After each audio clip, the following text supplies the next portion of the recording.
Dear students, today we are going to discuss about class 8 social science chapter 4 Terribles the Cues and the Vision of a Golden Age। आज के इस video के माध्यम से हम class 8 history के chapter number 4 आदिवासी ढिक्कू और एक स्वर्ण की कल्पना के बारे में अध्ययन करेंगे। 1895 a man named Birsa was seen roaming the forest and villages of Chota Nagpur in Bihar. People said he had miraculous power. He could cure all diseases and multiply grain. Birsa himself declared that God had appointed him to save his people from trouble. Free from the slavery of Bhikkhus, outsiders, soon thousands began following Birsa, believing that he was Bhagwan, God, and had come to solve all their problems. 1895 में बिरसा नाम के एक व्यक्ति को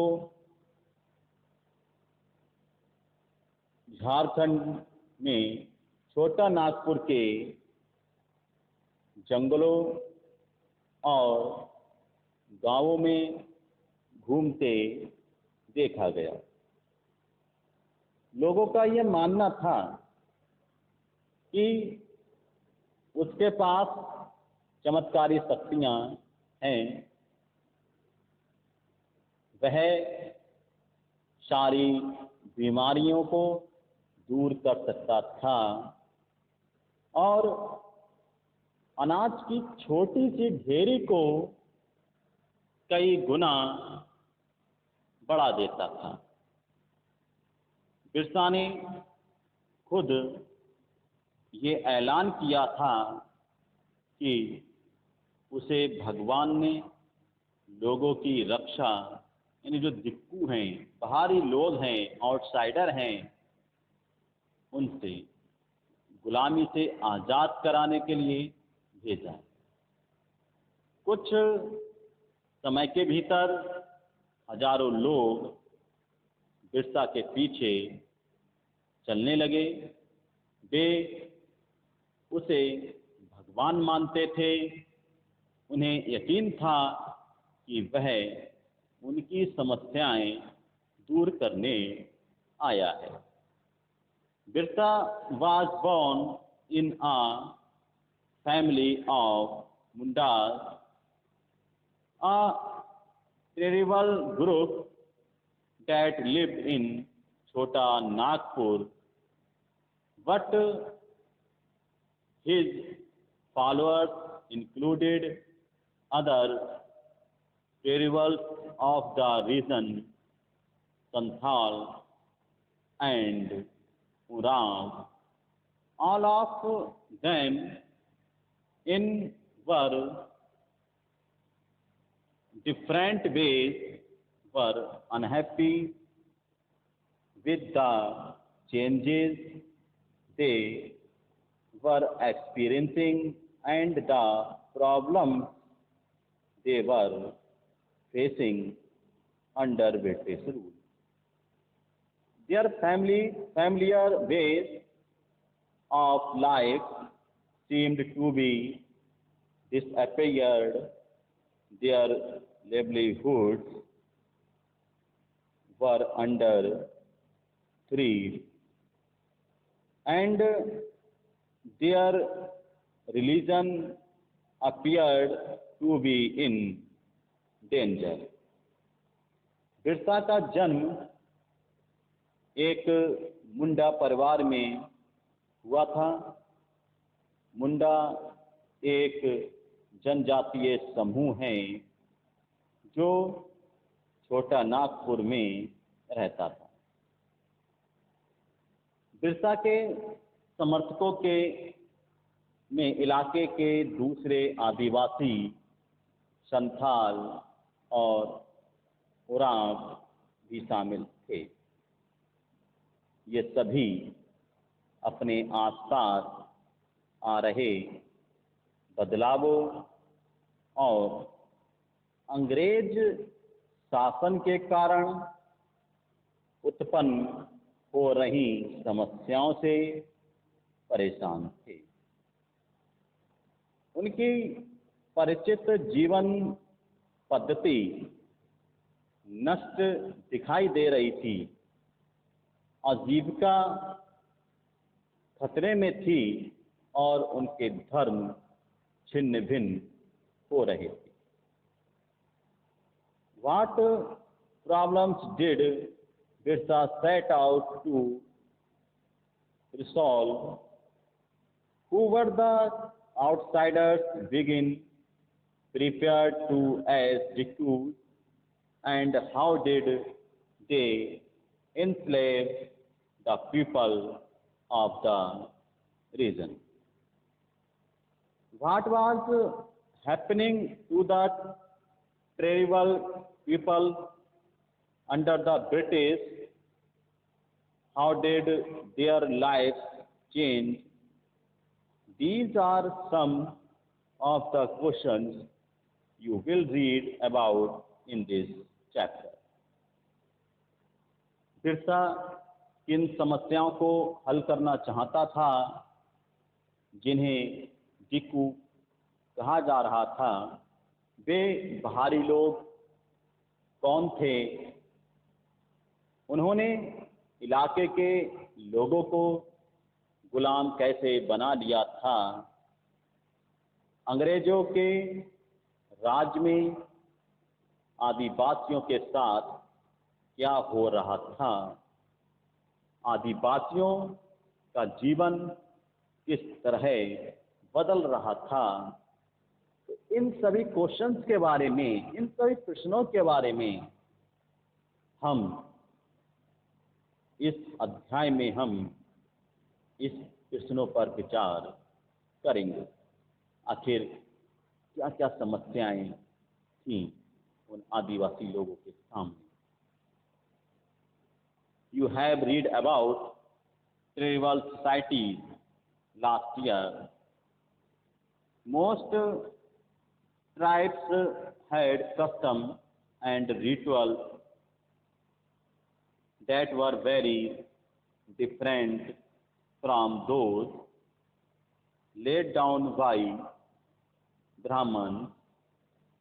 These societies also did not have the sharp social divisions that were characteristic of caste society.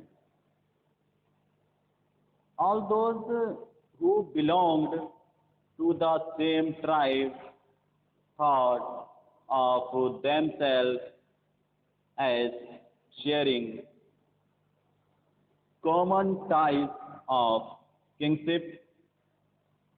However, this did not mean that there were no social and economic differences between tribes. यहाँ पर पिछले साल भी आपने आदिवासी समाज के बारे में पढ़ा था। ज़्यादातर कबीलों के जो रीति रिवाज और रस्में थी वो ब्राह्मणों द्वारा निर्धारित रीति रिवाजों और रस्मों से बहुत अलग थी। इन समाजों में ऐसे गहरे सामाजिक भेद भी नहीं थे जो जाति पर आधारित समाजों में दिखाई देते हैं।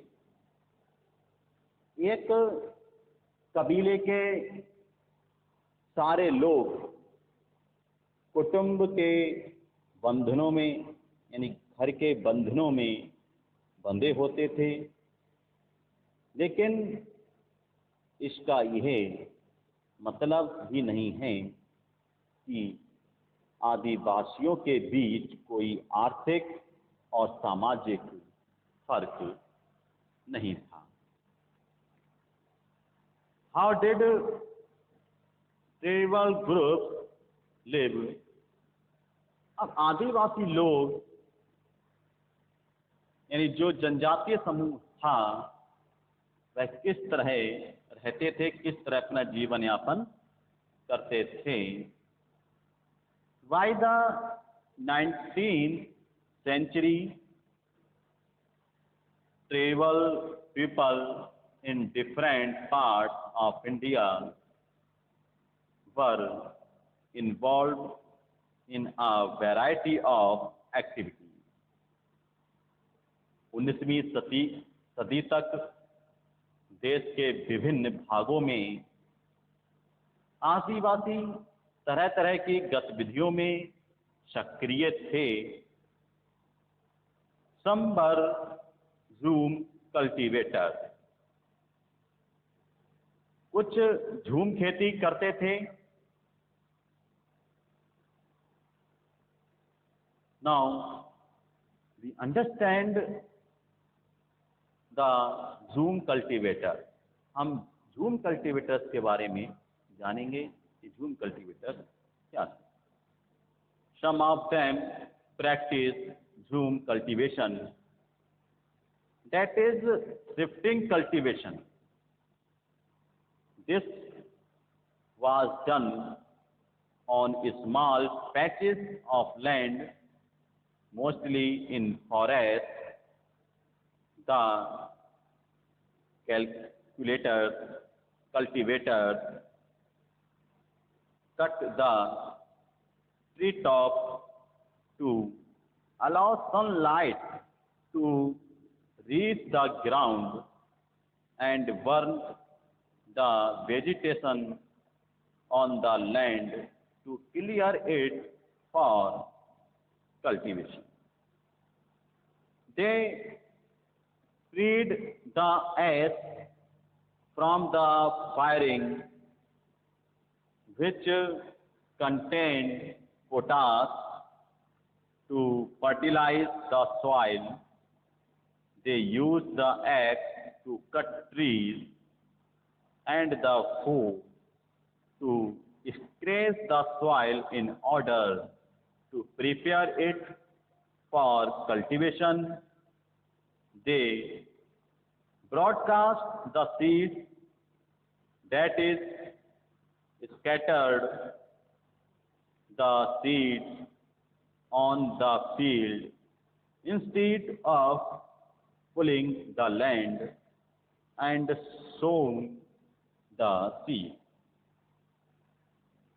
Once the crop was ready and harvested, they moved to another field, a field that had been cultivated once was left fallow for several years. कुछ झूम खेती करते थे, तो इनमें से कुछ समुदाय झूम खेती करते थे। झूम खेती घुमंतू खेती को कहा जाता है। जो झूम कल्टीवेशन है, जिसको शिफ्टी कल्टीवेशन भी हम कहते हैं, धूमकेतु घुमंतु खेती कहा जाता है। इस तरह की खेती अधिकांशतया जंगलों में छोटे छोटे भूखंडों पर की जाती थी। ये लोग जमीन तक धूप के लिए पेड़ों के ऊपरी हिस्से को काट देते थे और जमीन पर उगी घास फूस जलाकर साफ कर देते थे। इसके बाद वे घास फूस के जलने पर उत्पन्न हुई राख को खाली जमीन पर छिड़क देते थे। इस राख में पोटास होती थी और इसमें मिट्टी जो है उपजाऊ हो जाती थी। वे कुल्हाड़ों से पेड़ को काटते थे और कुदालों से जमीन की ऊपरी सतह को खुरच देते थे। जब एक बार फसल तैयार हो जाती थी, वे खेतों को जोतने और बीज को रोपने के बजाय उसे बस खेत में बिखेर देते। जब एक बार फसल तैयार हो जाती थी तो उसे काटकर वे दूसरी जगह के लिए चल पड़ते थे। जहाँ से उन्होंने अभी फसल काटी थी वह जगह कई साल तक परती पड़ी रहती थी, यानी वह जमीन कई साल तक खाली पड़ी रहती थी और वहाँ पर किसी प्रकार की कोई खेती बाड़ी नहीं होती थी। तो झूम कल्टीवेटर्स जो थे वो एक स्थान पर खेती, छोटे से भूमि के टुकड़े पर खेती करके वहाँ पर फसल को उत्पन्न करके फिर अगली फसल के लिए उस जगह को छोड़कर दूसरी जगह पर चले जाते थे। Shifting cultivators were found in the hilly and forested tracts of northeast and central India. The life of these tribal people depended on free movement within forests and on being able to use the land and forest for growing their crops. That is the only way they could practice shifting cultivation. घुमंतु किसान मुख्य रूप से पूर्वोत्तर और मध्य भारत की पर्वतीय व जंगली पट्टियों में ही रहते थे। इन आदिवासी समुदायों की जिंदगी जंगलों में बेरोक-टोक आवाजाही और फसल उगाने के लिए जमीन और जंगलों के इस्तेमाल पर आधारित थी। वे केवल इसी तरीके से घुमंतु खेती कर सकते थे।